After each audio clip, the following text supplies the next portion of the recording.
No trip to South Africa is complete without a visit to the Apartheid Museum here in Johannesburg, a place that showcases very honestly every stage of the country under the apartheid regime. So brace yourselves, this is going to be one unique experience.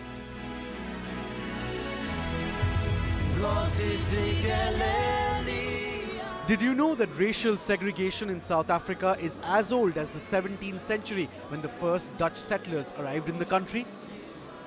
But the policy of apartheid became official only in 1948, when almost overnight all South Africans were classified into black, white, coloured and Indian. As the anti-apartheid movement became more and more violent in South Africa, Nelson Mandela was tried for terrorism against the state and sentenced to life imprisonment. One of the key acts of protest was the Soweto uprising. Thousands of students from this black township in Johannesburg clashed with the police on June 16, 1976. The image of 12-year-old Hector Peterson being carried by a friend after being shot to death was splashed in newspapers all over the world. June 16th is now celebrated in South Africa as Youth Day. People are overwhelmed and very emotional. Then they go out here with lots of questions, but we make sure as tour guides that we answer all those questions. South Africa was excluded from the Commonwealth and their cricket team was banned as well.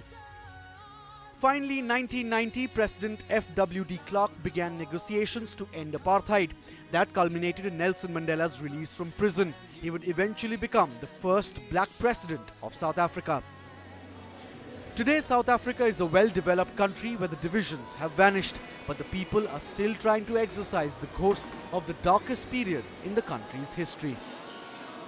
We've all, of course, heard about apartheid. A lot of us have even read about it in textbooks in school.